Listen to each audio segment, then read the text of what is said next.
Une réalité coordonnée est une illusion perçue par l'homme. Les réalités perceptibles par l'humain sont coordonnées soit par lui-même, soit par son esprit. Il existe différents plans de réalité et les personnalités sont influencées par ceux-ci. Une réalité actuelle est la réalité perçue par l'individu, tandis qu'une réalité potentielle est exprimée mais non conscientisée. Il existe également une réalité existentielle, qui est absolue et non soumise à l'évolution, et une réalité expérientielle, qui est liée aux expériences humaines. Lorsque l'humain entre en contact avec l'énergie supramentale, il devient existentiel et a accès à une vision claire de ce qui est réel. La conscientisation expérientielle est la compréhension et la mémorisation d'une expérience. La conscientisation pure, quant à elle, ne se limite pas à la mémorisation des expériences, mais va au-delà de la réalité expérientielle.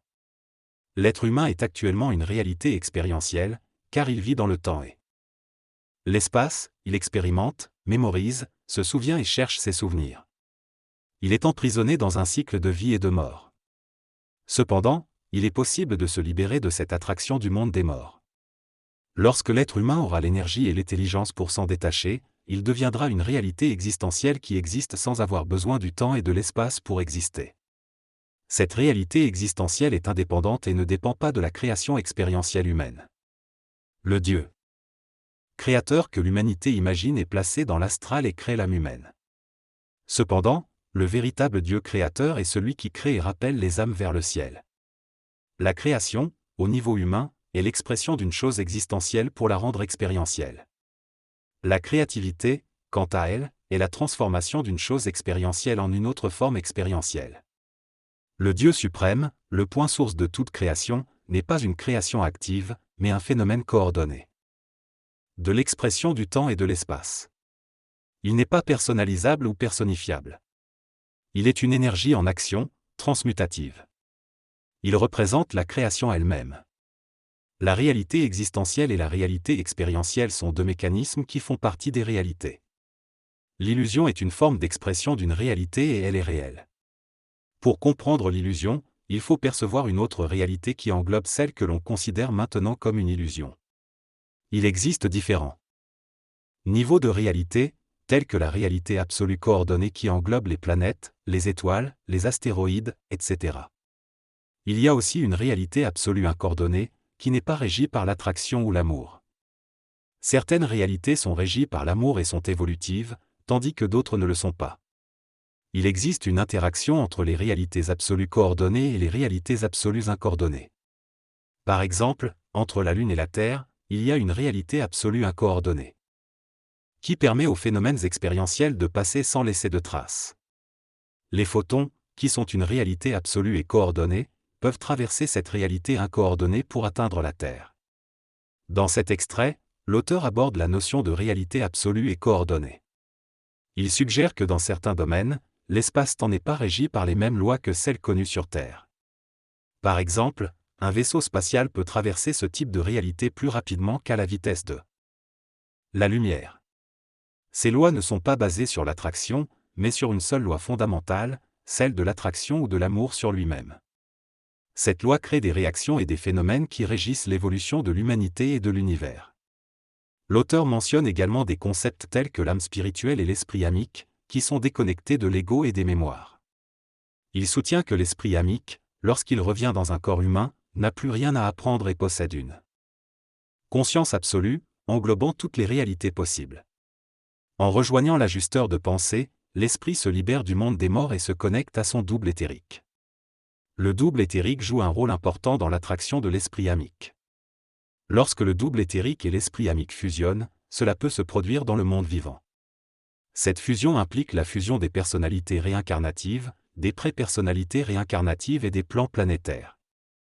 Ensuite, il y aura une fusion entre l'esprit amique et le contexte sous double éthérique au niveau supramental. Cette fusion peut se produire dans le plan des morts si on ne meurt pas complètement. On peut reconnaître la lumière du double éthérique et éviter de se laisser absorber par le monde des morts. En fusionnant avec le double éthérique, on peut soit réintégrer un corps physique pour poursuivre un travail planétaire, soit créer un corps physique à partir de la matière éthérique de l'éther. Cependant, l'esprit amique fusionné au double éthérique revient au niveau planétaire et crée un corps, il peut ne pas être entièrement connecté à l'expérience humaine, à moins d'avoir été enfanté de manière conventionnelle. Si le double éthérique n'est pas complètement construit, il faudra revenir et revivre certaines expériences pour le finaliser. Dans le monde des vivants, cette personne fusionnée au double éthérique peut traverser les sphères astrales et revenir dans un fœtus, soit par fécondation. Énergétiquement. Cela donnera naissance à un enfant normal qui aura ensuite la possibilité de se connecter à son esprit amique. Cependant, il devra accepter d'être ce qu'il était à un moment donné, il sera confronté à son esprit amique qui voudra communiquer avec le monde matériel. Dans ce discours, l'individu affirme prendre le contrôle de l'esprit du narrateur et se positionne comme l'esprit dominant, prétendant avoir un pouvoir sur le corps éthérique. Il parle également d'une âme ajustée, qui vibre en résonance et constitue une partie subtile et élevée du monde des morts.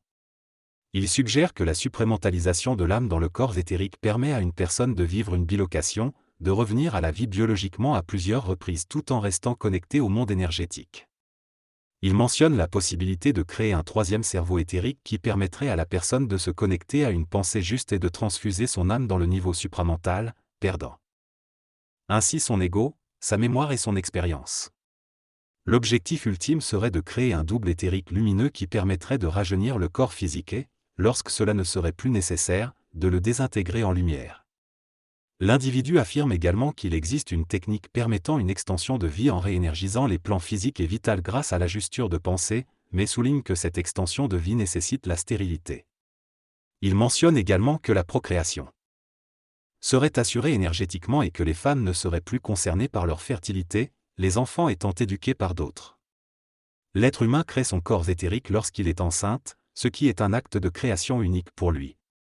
Cela implique la création d'un double éthérique à partir du double amique, une forme supramentale de l'âme. Ce double éthérique permet à une partie du monde des morts d'échapper à ce monde. Lorsque l'être humain meurt, son âme est gouvernée par le monde des morts et est attirée vers ce monde, où elle rencontre des personnes de son passé et des êtres lumineux qui viennent la chercher. Cependant, lorsque l'âme atteint la frontière du monde des morts, elle ne peut pas y pénétrer avec son double vital, c'est-à-dire son père-esprit. C'est là qu'elle connaît sa deuxième mort, où elle est accueillie par ses proches et ses animaux de compagnie décédés. Ces images sont mémorisées dans le pré-plan du monde des morts. Cependant, l'âme est attirée par la lumière et les êtres qui l'intéressent, et elle pénètre dans le monde des morts en dissolvant son père-esprit. Ce processus peut aussi se produire de façon précoce dans la vie d'une personne, par exemple lorsqu'elle rencontre un maître ou est ensorcelée par un gourou. Certains en meurent, deviennent fous ou s'en sortent. Mais ceux qui refusent obstinément de pénétrer dans le monde des morts et de perdre leur père-esprit restent dans le monde vital et deviennent des fantômes. Au niveau du plan vital, il existe des forces intentionnelles et personnalisées qui peuvent agir sur la matière. Cela se fait à travers l'âme ou le fantôme, qui représente la personne dans son ensemble. Cependant, l'énergie vitale de l'âme peut être progressivement épuisée par l'énergie de la planète Terre, car elle n'est plus alimentée par l'alimentation et la respiration physique. Dans le monde des morts, le corps physique n'est plus là pour transformer et nourrir, ce qui entraîne la disparition du fantôme après un certain temps. À ce stade, l'individu est accepté dans le monde des morts et entre au ciel, où il est encore une fois nourri énergétiquement. Cela génère une expérience et attire d'autres énergies, ce qui conduit à une nouvelle réincarnation. Cependant, chaque nouvelle incarnation est une fusion de plusieurs personnalités, ce qui fait que l'individu revient en tant qu'être nouveau et inconnu. Ce processus de mourir et renaître se répète jusqu'à ce que l'individu ne soit plus attiré par la lumière du monde des morts, mais plutôt par la lumière de son propre double éthérique.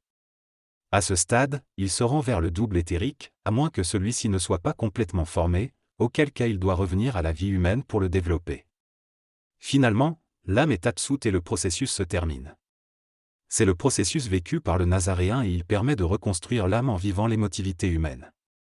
Dans ce passage, l'auteur aborde différents sujets tels que la réalité coordonnée et incoordonnée, les difficultés de communication, la formulation de questions intelligentes, le contact avec l'ajusteur de pensée et la patience.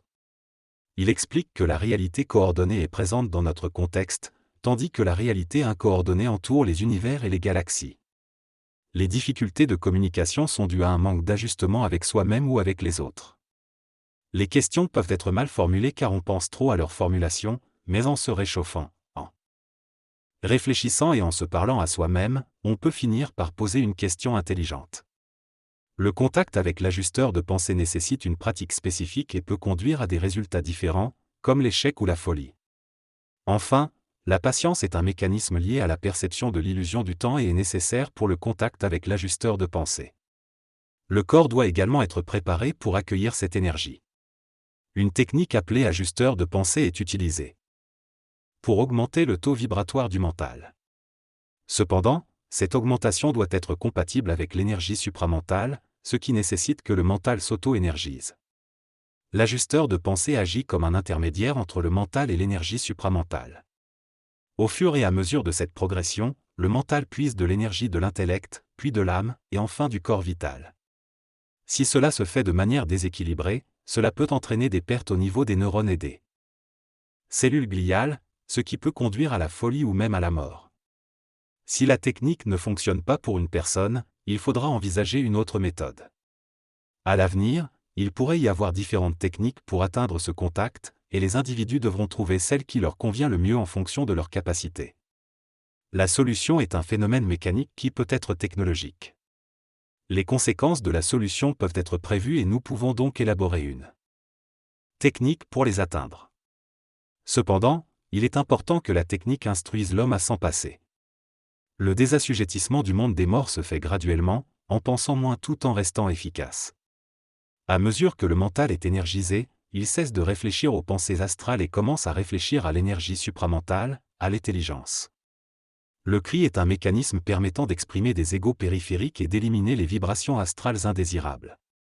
Ce processus contribue à nourrir l'âme en créant de nouvelles expériences. Le troisième œil n'est pas douloureux lorsqu'il s'ouvre, à moins qu'il ne soit forcé physiquement. Il est biologique et en connexion avec la glande pinéale, permettant de percevoir les auras et d'avoir des capacités extrasensorielles. Cependant, cette ouverture n'est pas une étape essentielle de l'évolution spirituelle. Il ne peut être ouvert que par une pratique mentale et une augmentation de la vibration, et cela se fait progressivement. Il est important de comprendre les conséquences de l'ouverture du troisième œil, car une fois ouvert, il ne peut plus être refermé et cela peut perturber le sommeil. Il est donc nécessaire d'adopter une vie qui favorise une élévation vibratoire pour développer le troisième œil.